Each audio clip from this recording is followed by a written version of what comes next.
បង្ហាញជូនម៉ូដសម្លៀកបំពាក់នៅក្នុងសម័យអង្គរ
នៅក្នុងសម័យអង្គរ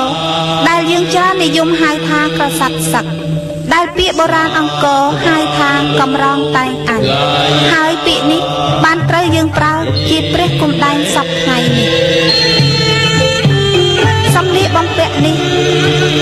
មានក្បិនធម្មតាដូចស្លៀកនៅពេលនេះនិងមូលក្បិនខ្លីយ៉ាងតឹងណែនជារបៀបប៉ឹងសម្រាប់ពេលប្រយុទ្ធ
មានប្រើកងដៃច្រើនប្រភេទ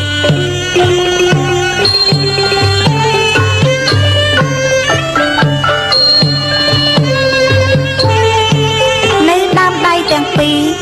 ប្រើដោយបាញ់ផាប់ឯកងជើងមានកងជើងដែរភាគច្រើន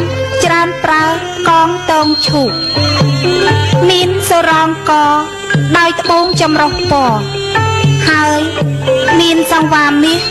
ខ្វែងនៅដើមទ្រូងនិងខ្នងទៀតផង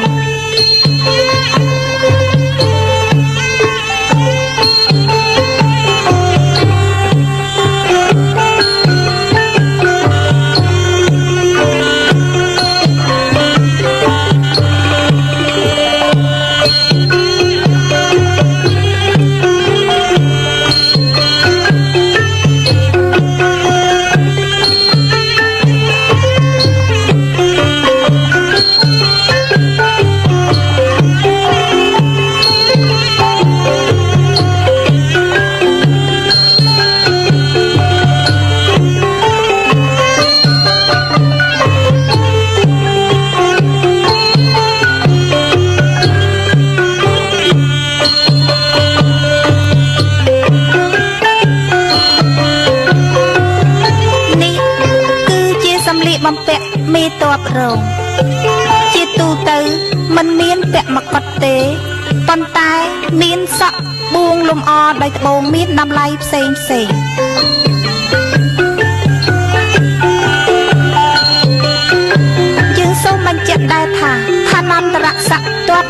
សម័យអង្គរសម្គាល់ទៅលើខ្លះដែលមានចំនួនច្រើនឬតិចមានពណ៌មាសពណ៌ប្រាក់និងពណ៌ផ្សេងទៀតមានអ្នកខ្លះចោលខ្លួនទៅទេខ្លះទៀតមានពាក់អាវលម្អដោយផ្កាផ្សេង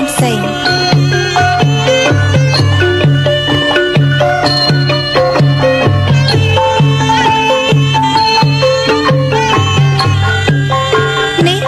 ជាសម្លៀកបំពាក់របស់អ្នកប្រាជ្ញកវីបណ្ឌិតវិស្វករស្ថាបត្យករនិងសិល្បករដ៏ល្បីនៅក្នុងសម័យអង្គរ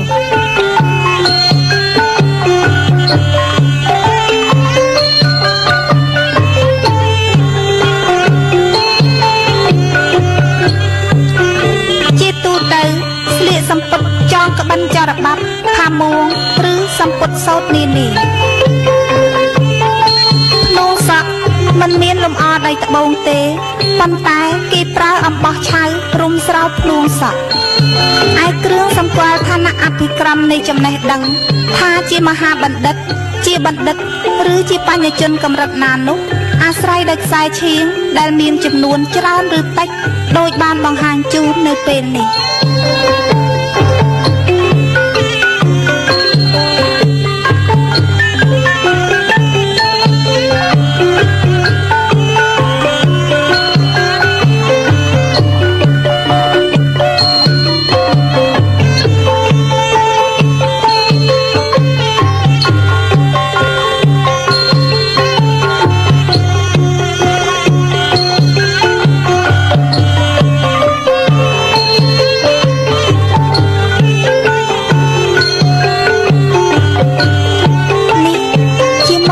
បំពាក់នារីក្នុងសម័យអង្គរនេះដែរ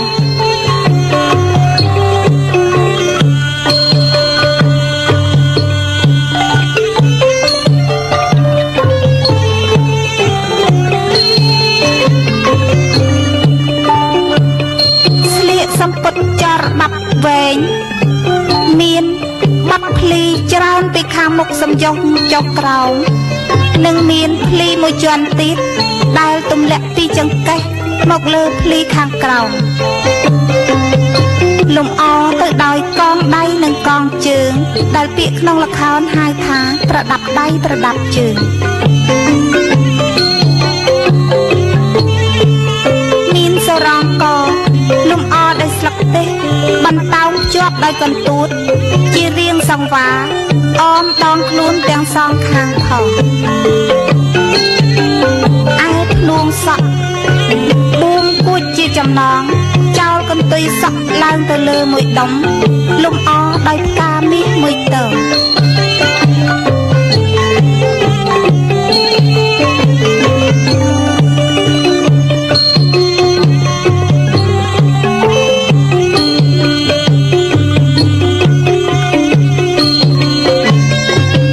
នេះជាសម្លៀកបំពាក់មួយប្រភេទរបស់នារីដែលសំពត់សម្លៃវែងដែរ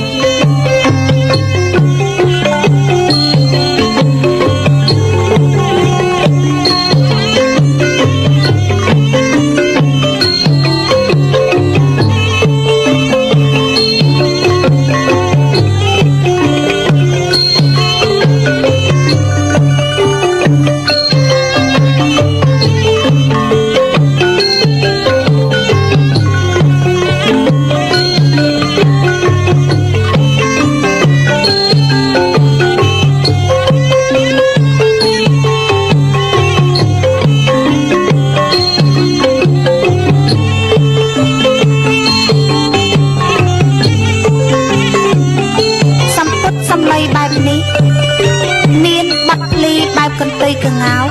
ហើយមានភ្លីច្រើនជាន់ទៀតចេញពីចង្កេះទម្លាក់មកលើភ្លីខាងក្រោម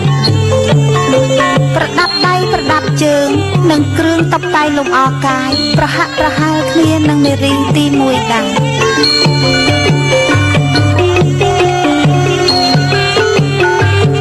ភ្នួងសក់ក្រងជាដុំសំយងចុះមកក្រោម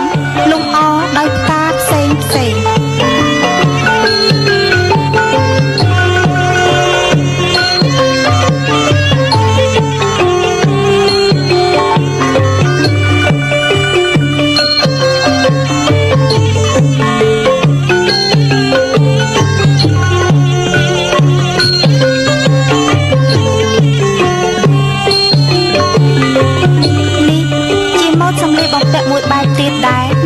សម័យអង្គរ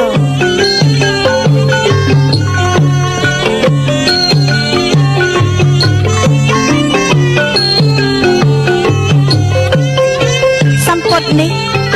ខុសពីនារីមុនគឺវែងត្រឹមក្រោមក្បាលជង្គង់បាត់វាលឆែកចុងជើងខាងក្រោមហើយមានភ្លីច្រើនពីចង្កេះទម្លាក់មកក្រោមដោយមានថ្នាក់ជាកន្សែងសំយងចុះអមឆ្វេងស្ដាំសម្ពុតឯគ្រឿងអលង្ការនិងប្រដាប់ដៃប្រដាប់ជើងដូចនារីមុនដែរភ្នួងសក់បួងឡើងលើក្រងជាដុំស្វាយអង្វេលច្រើនជាន់ឡើងលើគួចរួចទុកចុងសក់សំយងចុះមកចំហៀងខាងស្ដាំលំអដោយផ្កាមាសមួយតង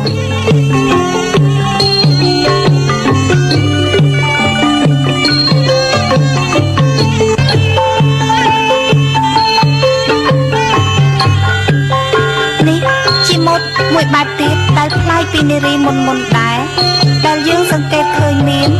សម្ពុតប្រហាក់ប្រហែលនឹងសម្ពុតទំនើបនៅក្នុងសតវត្សទី20នេះដែរ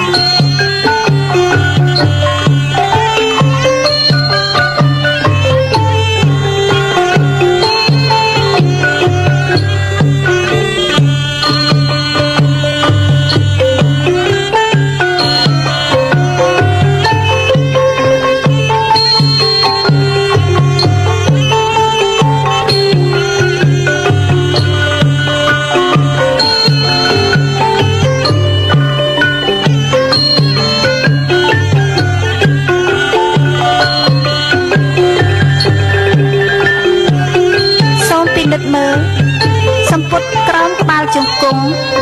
បាត់ភ្លីជា4ជាន់ទៅតឹងសាច់សម្ពុតទាំងខាងមុខទាំងខាងក្រោយលំអដោយថ្នាក់កន្សែង3សំយងចុះ1ចំពីមុខ2អមសងខាងមានភ្លីប្រហាក់ប្រហែលនឹងសាច់សម្ពុតដែរប្រដាប់ដៃប្រដាប់ជើងនិងគ្រឿងតុបតែងលំអកាយប្រហាក់ប្រហែលនឹងនារីមុនដែរ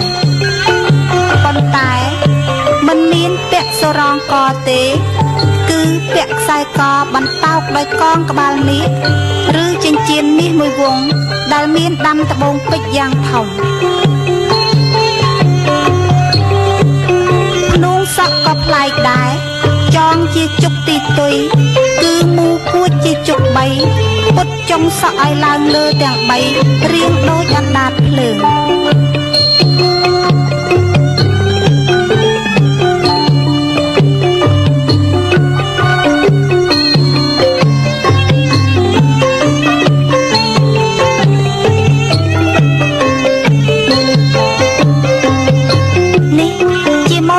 បំពាក់របស់នារីមួយបែបទៀត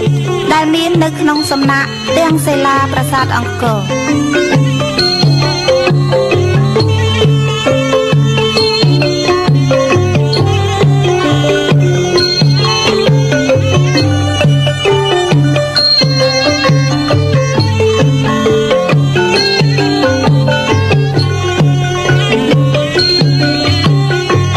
សម្ពុតខោចលើក្បាលជង្គង់លំអដោយរំភើយពណ៌មាសមួយជុំចង្កេះនិងបាក់ក្បាច់ផ្កាច័ន្ទលើផ្ទៃសម្ពុតប្រដាប់ដៃប្រដាប់ជើងនិងគ្រឿងអលង្ការ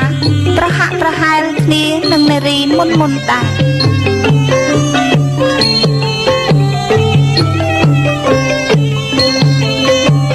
ភ្នួងសក់បួងជាជុកមួយចំហៀងខាងឆ្វេងដោយគួចឲ្យឃើញខ្នួចពីចំហៀងរួចមូគួចទម្លាក់ចុងសក់មកក្រោមលំអដោយផ្កាផ្សេងនេះ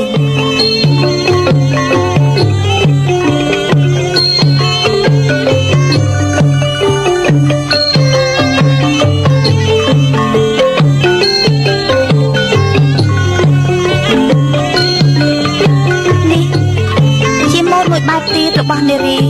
នៅក្នុងសម័យអង្គរដែរ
អណ្ដាតភ្លើងទំលាក់ពីចង្កេះសំយងចុះស្របនឹងផ្ទៃសម្ពុតខាងមុខឯគ្រឿងអលង្ការនិងប្រដាប់ដៃប្រដាប់ជើងប្រហែលគ្នានឹងនារីមុនដែរ